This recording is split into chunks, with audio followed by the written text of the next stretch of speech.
Mesdames, Mesdemoiselles, Messieurs, bonjour. On change de semaine et c'est heureux. Après une semaine noire où les catastrophes se sont succédées, frappant les moyens de transport et surtout les hommes et les femmes qui les empruntent, le train Vierzy, l'avion Londres, 118 victimes, pas un seul survivant. Le Londres-Bruxelles s'est écrasé tout de suite après le décollage, à plat comme une pierre et coupé en 3 tronçons sur la piste de Londres. Et le pilote, Jean Lefebvre, n'avait pourtant rien signalé d'anormal. Le pilote n'a pas eu le temps d'un message, ce qui laisse supposer que la catastrophe a été extrêmement subite et évidemment imprévue. Vous venez de le dire, l'avion venait de décoller dissous l'aérodrome de Londres et presque aussitôt, c'est-à-dire 3 ou 4 minutes après, il s'est écrasé dans une prairie qui borde l'autoroute de l'Ouest, c'est-à-dire l'autoroute qui mène vers la côte et vers les vacances. Un dimanche soir, vous imaginez ce qu'aurait pu être cette catastrophe si le triréacteur, si le Trident s'était écrasé sur l'autoroute. Peut-être le pilote a-t-il pu éviter cela dans un dernier effort. Son avion s'est écrasé non loin de là, dans une prairie. Il s'est littéralement démantelé. La queue s'est détachée de la cabine qui a continué à labourer la terre sur plus de 100 mètres. On aurait dit le tonnerre, racontent les témoins. L'avion n'a pas pris feu. On espérait donc sortir des rescapés et quand les sauveteurs sont arrivés, il n'y avait plus là que le silence de la mort. Les corps mutilés des 118 passagers et hommes d'équipage étaient encore attachés à leur ceinture. 2 seulement avaient un souffle de vie, dont une petite fille, mais tous 2 devaient mourir avant d'arriver à l'hôpital. L'avion était plein, les places avaient été prises d'assaut en prévision précisément de la grève d'aujourd'hui. Effectivement, ce matin, l'aérodrome de Londres est paralysé comme beaucoup d'autres. C'était un courrier Londres-Bruxelles. La majorité des victimes sont des Anglais et des Belges. Il y avait un Français à bord. Le feu a repris dans les débris et on a cru un instant que le village de Stens, à côté de l'endroit de la chute, était menacé. Il a fallu évacuer le champ où sont ces débris. C'est la catastrophe la plus lourde qu'ait connue l'aviation anglaise. On ne peut pas s'empêcher, Jean Lefebvre, de se demander s'il n'y a pas derrière cette catastrophe, encore une fois, une main criminelle. Un attentat, on y a pensé immédiatement, d'autant que, je vous le signale, il y avait une vingtaine d'Irlandais à bord. Alors, une relation avec l'Irlande, évidemment, était pensable. Toutefois, la BEA l'a démenti immédiatement. Bien entendu, il faudra attendre les résultats de l'enquête. On a retrouvé la petite boîte enregistreuse de vol, et c'est probablement là-dessus que l'on retrouvera la vérité. À signaler quand même que le Trident avait déjà eu un accident de ce genre, c'est-à-dire une perte de vitesse au décollage, au moment de ses essais, il y a 5-6 ans de cela. Bien sûr, depuis, il n'y a plus eu d'accident du Trident. Mais qui se l'est, les pilotes de la BEA se plaignent en tout cas qu'ils soient obligés de réduire leur vitesse au moment du décollage pour éviter le bruit. Il nous faudrait 5 minutes de surpuissance, disent-ils. Or, le Trident, qui s'est écrasé hier, s'est écrasé à la 4e minute. Merci Jean Lefebvre. Il reste donc un certain nombre de faits assez mystérieux, étranges, liés à cette catastrophe, aussi brutale que tragique. L'enquête devra dire s'il y a eu ou non sabotage, acte criminel. Les pilotes n'avaient pas besoin du nouveau mystère de Londres pour protester contre les risques que fait courir l'insécurité pour raisons politiques aux équipages, aux passagers et aux avions. Mais leur exceptionnelle grève de protestation n'est aujourd'hui ni mondiale ni claire comme ils le souhaitaient. Elle divise les pilotes. Des avions volent aux États-Unis, à l'Est, dans les pays arabes ou sud-américains. En France, elle est à Orly et au Bourget bien suivie. Le point, si vous le voulez bien, comme vous le l'entendez, sens. peu d'avions ce matin à l'aéroport d'Orly. La principale animation aurait été apportée par l'arrivée de la reine Juliana. On compte en gros 50 vols sur 320 vols quotidiens en moyenne. En gros, une compagnie anglaise, une compagnie américaine assure quelques vols. J'ai auprès de moi Monsieur Béchet, qui est le représentant des pilotes français à l'IFALPA. Pensez-vous que ces chiffres soient le signe d'un succès ? Oui, le succès en ce qui concerne notre mouvement est certain, puisque nous avons recueilli en tout cas l'unanimité des pilotes appartenant aux associations membres de l'IFALPA. Les quelques vols qui ont été réalisés l'ont certainement été par des pilotes qui se sont vus en quelque sorte réquisitionnés. Quelle que soit la raison, la grève n'est pas absolument homogène. Est-ce que ça ne compromet pas la réussite de votre action ? Non, je ne pense pas. Je pense au contraire, étant donné la grande ampleur que ce mouvement a pris, que la prise de conscience que nous souhaitons de la part des gouvernements, de la part en particulier du public, cette prise de conscience sera totale. Il semble qu'une grève absolument totale soit quand même impossible. Est-ce que vous pensez arriver à vos fins ou est-ce que vous comptez utiliser maintenant d'autres modes d'action? Nous n'avons jamais envisagé que la grève pourrait être totale. Aucune ne l'a jamais été, et en particulier la première grève internationale qu'il a été donné de constater ne risquait pas de l'être non plus, en raison de quantité de difficultés dont la plupart ont été causées par des gouvernements qui se sont montrés très peu coopératifs. Mais ne pensez-vous pas que cette action gêne davantage les passagers que les gouvernements en question que vous voulez atteindre par cette action?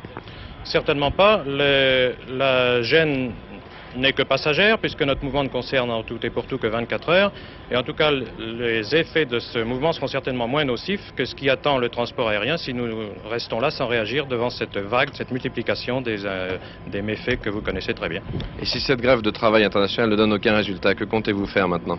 Eh bien, à cette question, je ne peux pas répondre directement. Il appartient au bureau directeur, au bureau exécutif de notre fédération internationale de prendre les mesures qui s'imposeront. Voilà, l'avion que nous entendons actuellement est l'avion militaire de la reine Juliana. À vous, Cognac-Jet. Oui, c'était il y a un peu plus d'une heure, Philippe Gallard. Depuis, la reine Juliana est arrivée à Paris, mais à bord d'un avion militaire. Précisément à cause de cette grève des pilotes, il a fallu remplacer l'équipage civil au dernier moment. Madame Juliana est donc maintenant à l'Élysée. C'est Sa Majesté la Reine des Pays-Bas qui préfère qu'on l'appelle de cette façon. Elle commence sa visite officielle de 4 jours en France par un déjeuner privé offert à l'Élysée par le président de la République, M. Pompidou.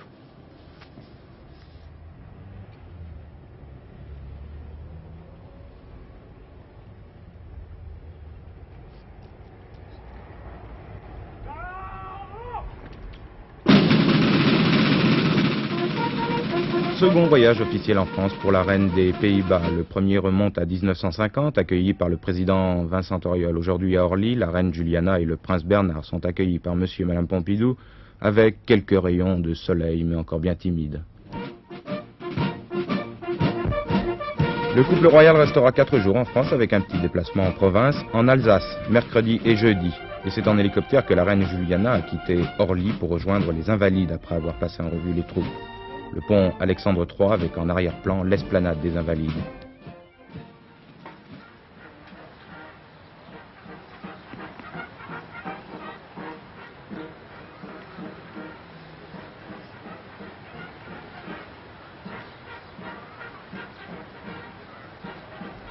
Court trajet jusqu'au palais de l'Élysée. Dans son allocution de bienvenue, le président de la République a rappelé les liens qui unissaient la France et les Pays-Bas, liens traditionnels d'amitié renforcés aujourd'hui par la communauté européenne.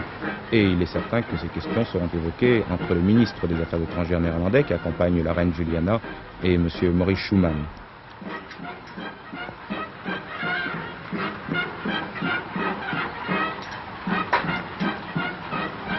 En ce moment, déjeuner intime à l'Élysée. Ce soir, réception au Grand Trianon avec le président Pompidou qui offre un dîner en l'honneur de la reine Juliana.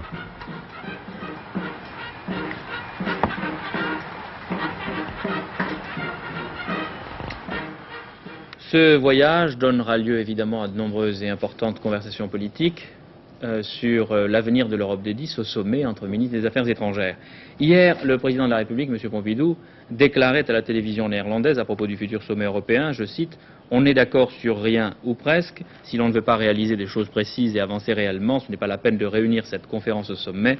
Il vaudrait mieux la retarder. » René Lévesque, le chef du parti indépendantiste du Québec, a écrit de Paris à Madame de Gaulle hier, à l'occasion du 18 juin, pour lui dire « Les Québécois francophones demeurent reconnaissants au général de Gaulle d'avoir révélé au monde, en criant, vous vous en souvenez, vive le Québec libre, une évolution nationale qui atteindra bientôt la grande échéance qu'il avait osé prévoir. » Je voudrais vous signaler également l'arrivée à l'instant à Pékin de M. Henry Kissinger, le conseiller personnel du président Nixon. Vous vous souvenez que c'était Henry Kissinger, l'homme des missions secrètes, qui avait préparé le voyage du président Nixon en Chine populaire. M. Kissinger aura des entretiens avec les dirigeants chinois, en particulier M. Chou En-lai, qu'il connaît bien. Ils parleront surtout du Vietnam et du moyen de régler cette guerre, s'il est possible de le faire, à Pékin, au moment où le président soviétique, M. Podgorny, rentre à Moscou après un voyage et des entretiens politiques à Hanoï, au Vietnam. France, vous n'aurez probablement pas beaucoup de courant pendant 4 heures, vendredi 23 au matin. La CGT et la CFDT, qui mettent au point leur modalité d'action de cette grève du 23 juin, ont décidé d'arrêter le travail pendant 4 heures jusqu'à 10 heures du matin à l'électricité et au gaz de France. Ces coupures ne devraient pas avoir beaucoup de répercussions, en particulier à la SNCF et à la RATP, c'est-à-dire pour les trains et le métro. La catastrophe du tunnel éboulé de Vierzy obsèque des victimes cet après-midi à la cathédrale de Soissons. On peut s'attendre à un bilan beaucoup plus lourd que les 52 morts dénombrés jusqu'à présent, une centaine de victimes lorsque tous les corps auront été découverts dans les épaves. Il faudra pour cela dégager les wagons du tunnel. Les opérations ne commenceront que demain car les recherches se poursuivent encore. Hier, pendant des heures, ils ont attendu, curieux peut-être, mais surtout parents, familles, espérants malgré tout. Ce matin, ils ne sont pas venus, sauf une famille déchirée. Cette jeune femme, mariée depuis quelques semaines, son mari est dans le Paris lent, son père ne sait ni espérer ni se résigner. Ah ben je suis bien, il faut toujours espérer, on sait qu'il faut toujours espérer, mais tu sais, je suis pas un gamin. Hein. Vous pensez qu'il vaudrait mieux, vous ne pensez pas qu'il vaudrait mieux pas rester ici, aller ailleurs? Ben, allez où? Allez où? De toute façon, allez où? Hein? Hier, fin d'après-midi, une forme qui respire encore sur ce brancard, probablement la dernière vie arrachée à la ferraille du tunnel de Vierzy. Bernard Debray, 22 ans, les médecins pensent le sauver. Pendant des heures cette nuit, pompiers, sauveteurs, médecins ont lutté pour atteindre un autre murmure sous les décombres. Ce matin, ce dernier murmure avait disparu. Mais le sauvetage durera au moins jusqu'à ce soir, heure limite de survie possible fixée par les médecins.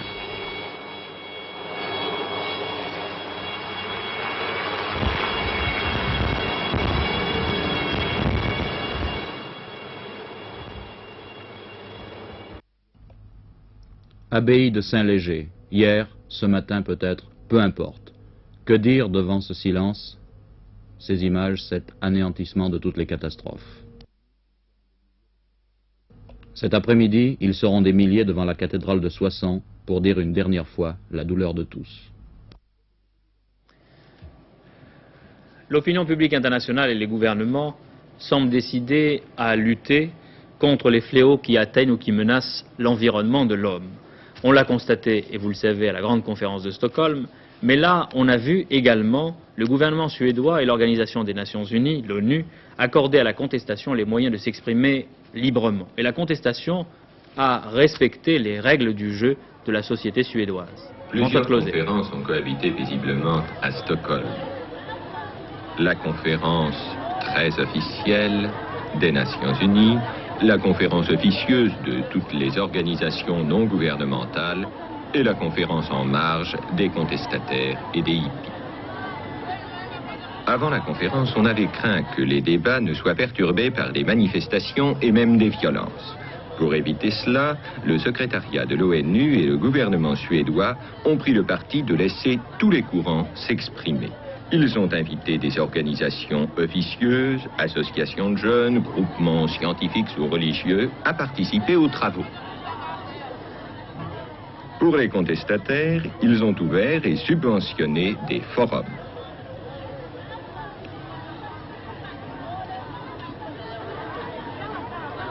C'est ici le domaine de la libre expression, de la spontanéité, de l'imagination. Les murs ont pris la parole et chacun s'y manifeste sans accréditation, sans ordre du jour et sans protocole. Cela ressemble à la Sorbonne de mai 1968, mais sans pavés et sans barricades, car si l'on est révolutionnaire, on est suédois. Au nom de l'environnement, on dénonce en vrac le capitalisme, le tabac, la guerre du Vietnam, la répression en Angola ou au Brésil, l'utilisation pacifique de l'énergie nucléaire, la vivisection et les explosions atomiques.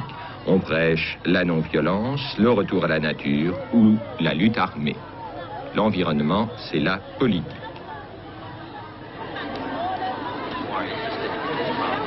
Would like to contribute some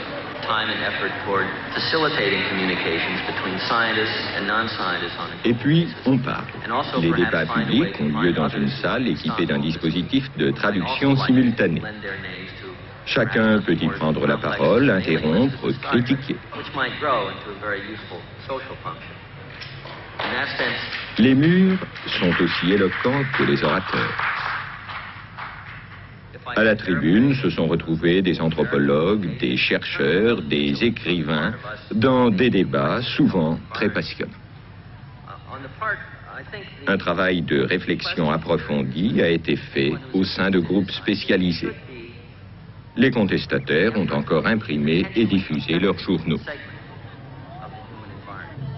Ils ont en outre créé des événements, tels la venue de ces pêcheurs japonais victimes de la pollution.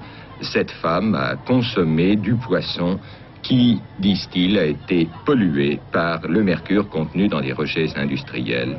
Son enfant est infirme. Et puis, on a manifesté. Un thème qui fait l'unanimité des opposants, la guerre du Vietnam et la destruction de l'environnement par les bombardements et les défoliants. Un nouveau mot a été créé, l'écocide. On manifeste donc, mais à la suédoise, dans le calme et l'organisation.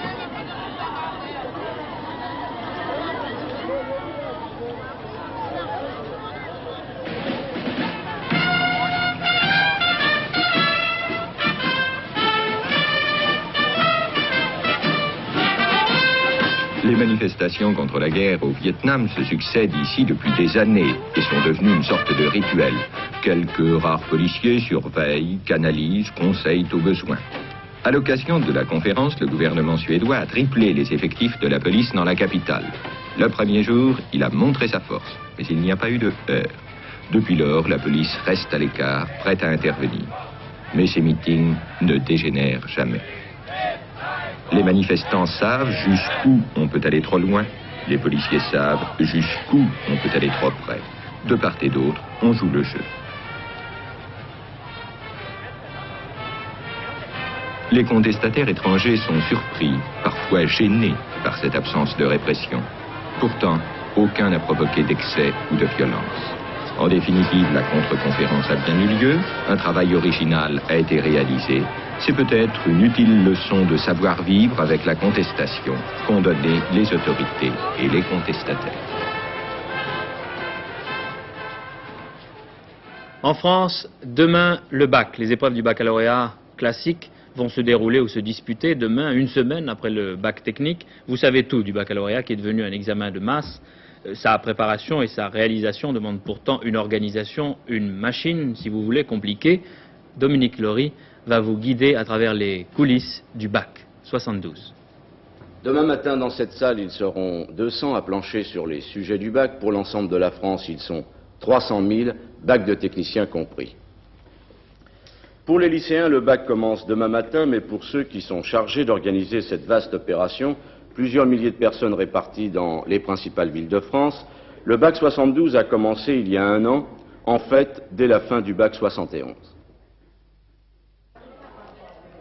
Ce que le public ignore, c'est que le baccalauréat, qui a aujourd'hui 164 ans, est devenu une énorme machine aux ramifications complexes. Une machine qui fait appel depuis 3 ans aux calculatrices et aux ordinateurs pour l'ensemble de ses opérations.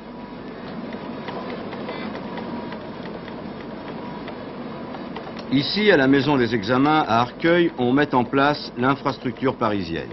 Il s'agit de répartir et de convoquer les candidats par secteur géographique, par centre d'examen, par jury et par salle. Tout cela en tenant compte des régimes d'examen, 119 formules différentes, des langues choisies, 28, des épreuves facultatives, de l'éducation physique, sans oublier la mise en place des ateliers pour le bac technique et des salles spécialement aménagées pour les handicapés physiques. 209, Colbachini, 212, De Fontaine. Il faut également répartir les examinateurs, composer les jurys. Autre chose, en même temps que s'organise cette vaste opération, les professeurs préparent les sujets du baccalauréat, ces fameux sujets qui doivent rester secrets jusqu'au jour de l'examen.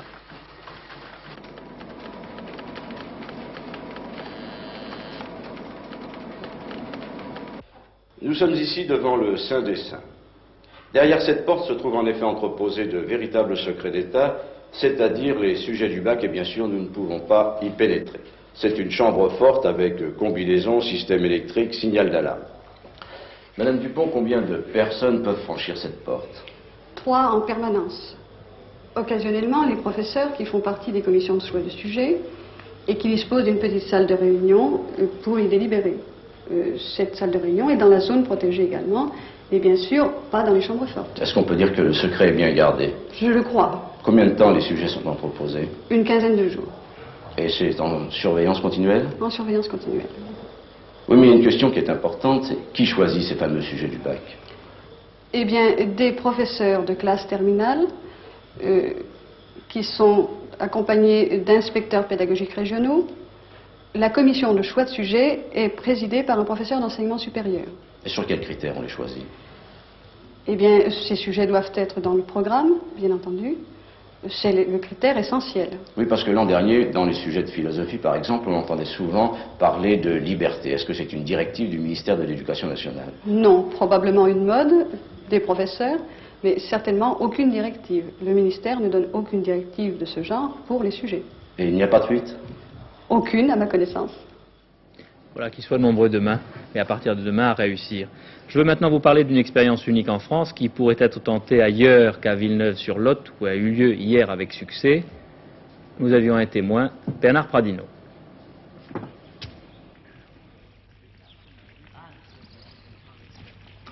Ces joueurs, finalistes d'un tournoi régional de football, ont cette particularité. Ce sont des détenus de la maison centrale d'Aix.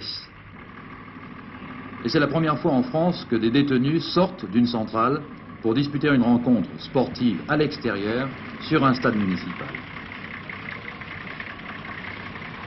Pour arriver à cela, il a fallu les efforts du directeur de la prison et des détenus eux-mêmes. Le ministère de la Justice a estimé que l'expérience pouvait être tentée. Il semble que ce soit une réussite. Les détenus sont entraînés par l'infirmier-chef de la prison et ils vont gagner ce tournoi.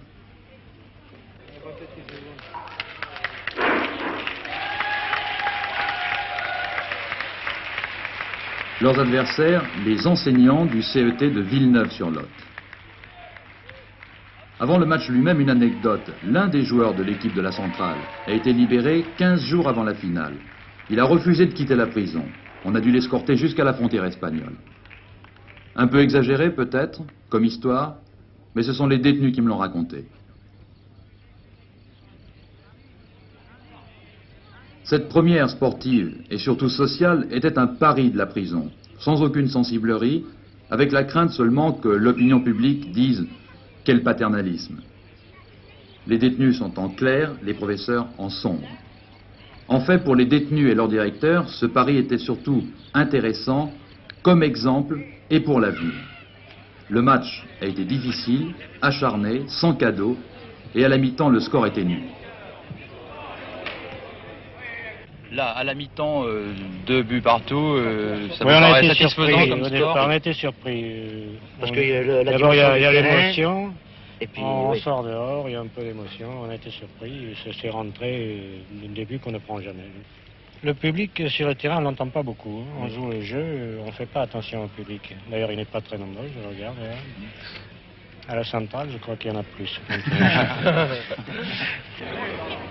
Le point de vue des professeurs sur les détenus. Ils jouent de manière fair-play. Ah oui, extrêmement, oui, c'est même surprenant. Je dirais même que sur les 14 équipes de tournoi corporatif, c'est celle qui joue avec le plus fair-play. Ah oui. Maintenant, c'est la première fois qu'ils sortent depuis, je crois que le capitaine, il sort depuis la première fois depuis 8 ans. Résultat final, après 1h30 de jeu, 4-3 pour la maison centrale, vainqueur du tournoi.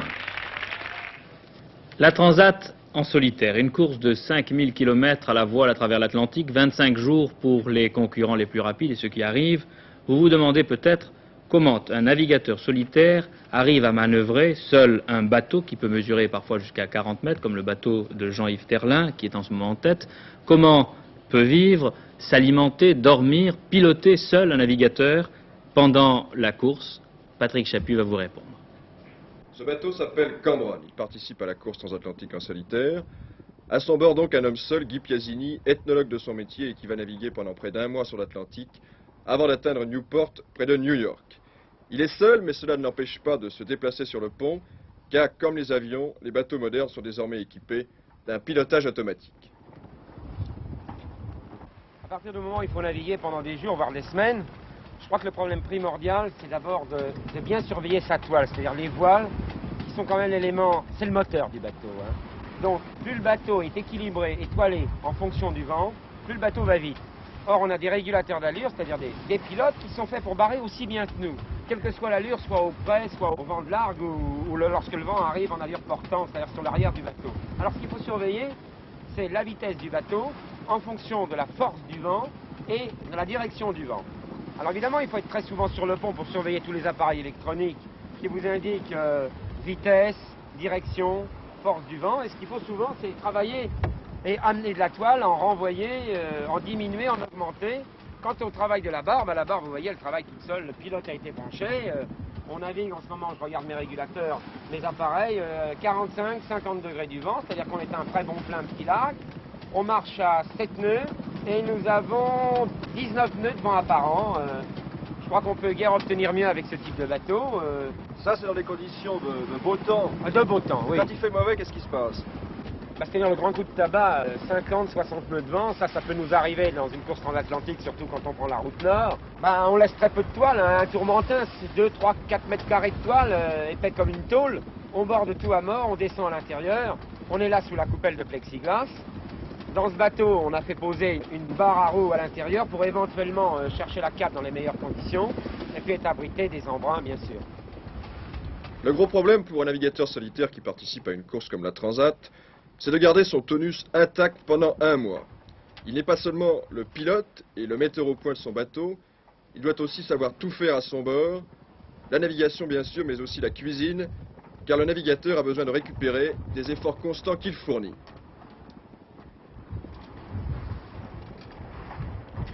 Eh bien, il faut prévoir une dépense énergétique très importante. Il faut prévoir, je pense, 5000 calories. C'est la dépense du bûcheron canadien. Parce qu'il y a les conditions de travail musculaire intense, il y a aussi les conditions de froid, il y a surtout aussi le manque de sommeil.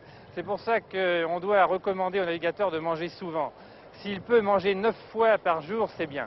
Autrement, on risque des carences qui peuvent entraîner des conséquences graves dans la navigation.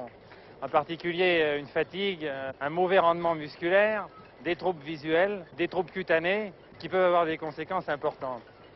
Alors comment peut-on lutter contre une telle carence? Est-ce qu'on embarque des rations type survie ou est-ce qu'au contraire on continue à s'alimenter d'une façon à peu près normale? Il faut prévoir en effet des rations type survie, des aliments hautement énergétiques qu'on pourra consommer dans les moments difficiles, mais il faut essentiellement prévoir une alimentation de type classique, évidemment en prévoyant les conditions particulières de la navigation, les conditions de rangement et de conservation. Mais il faut que les grands équilibres biologiques soient conservés et il faut surtout prévoir que l'alimentation soit agréable à consommer. L'homme ne fonctionne absolument pas comme un moteur et il faut que ce qu'il mange lui plaise. Pour un navigateur solitaire qui va partir 30 jours, il faut qu'il prévoie environ 215 kg de lest alimentaire, dont 120 kg d'eau. Est-ce qu'un navigateur solitaire arrive vraiment à se reposer ou bien est-ce qu'il dort seulement par toutes petites tranches? Oh oui, on arrive à dormir quand même dans l'ensemble par très petites tranches. Enfin, c'est-à-dire que le départ va être dangereux. Le départ sera dangereux pour les 2 ou 3 premières nuits, étant donné que les candidats risquent de rencontrer énormément de cargos qui rentrent en Manche. Après, les probabilités sont quand même beaucoup plus souples. Alors là, on peut arriver à prendre des quarts d'1 heure, 2 heures de dormir par tranche d'1 à 2 heures tout de même, soit la nuit, soit le jour. C'est une question d'équilibre à trouver. Les 2 premières nuits, il faudra veiller absolument constamment, être sur le pont au moins 50 minutes sur 60. De toute façon, même bien installé dans votre couchette, vous ne perdez jamais de vue ce qui se passe à l'extérieur du bateau. Non, d'abord le cap qui est toujours rigoureusement impératif à suivre. Alors il y a un mouchard, un compas ici avec 2 barrettes à lumière bêta, c'est-à-dire la lumière phosphorescente, qui m'indique si le bateau s'écarte ou pas de son cap. Puis alors ce qui est très important, c'est la vitesse. Ici, on a un speedomètre. Dès que la vitesse diminue, il faut ma foi monter sur le pont. Et puis alors un petit réveil très simple, il s'agit simplement de le remonter un tout petit peu pour pour être réveillé pour toutes les 10 minutes, 20 minutes ou une heure. C'est pas très puissant, mais enfin tout de même, ça suffit parfois pour réveiller lorsqu'on a pu s'assoupir quelques instants. Malgré tout, les navigateurs solitaires ne se reposent pas beaucoup. Ils sont une cinquantaine en course et pour la plupart, ils n'atteindront pas Newport, près de New York, avant un mois. Alors, ils restent vigilants, très vigilants, pour que leur bateau navigue toujours à son meilleur rendement. Voilà, ils sont une cinquantaine à vivre dans les conditions que vient de décrire Patrick Chapuis. Jean-Yves Terlin est en tête à bord du vendredi 13. La Bourse de Paris, dans quel climat s'ouvre cette semaine, Gérard Vidanlin, surtout après l'accord franco-irakien sur le pétrole conclu à la fin de la semaine?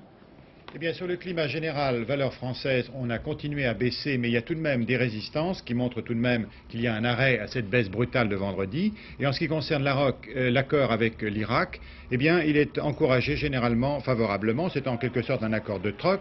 D'un côté, le gouvernement irakien s'engage à vendre pendant 10 ans à la Compagnie française des pétroles, et dans les mêmes conditions qu'avant la nationalisation, le quart du pétrole brut venant des gisements de Kirkouk. Vous voyez qu'aujourd'hui la Française des pétroles est en hausse.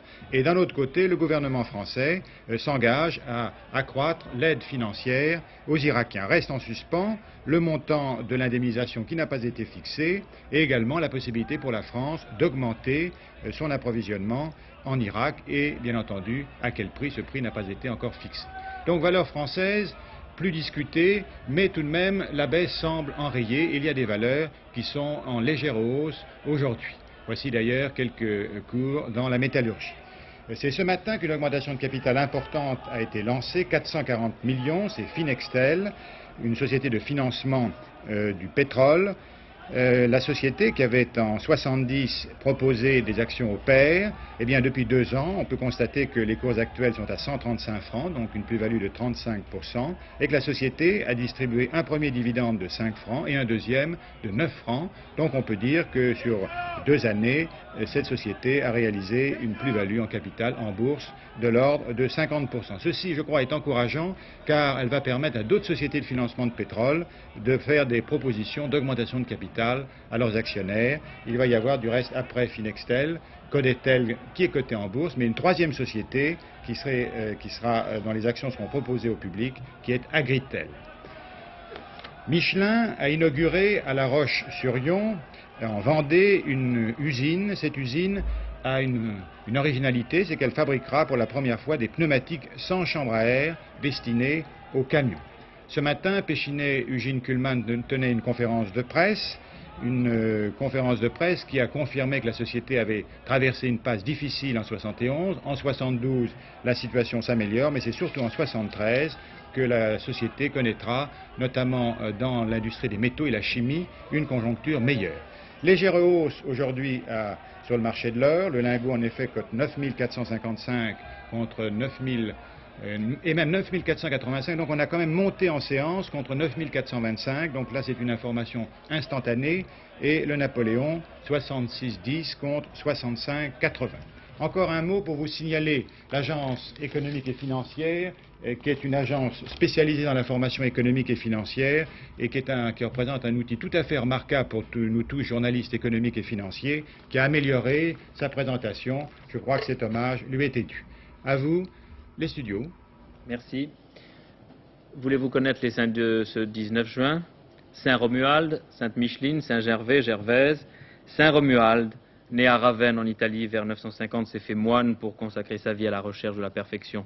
J'ignore s'il l'a trouvé, mais il a bien vécu 77 ans. Merci, bon après-midi, à demain.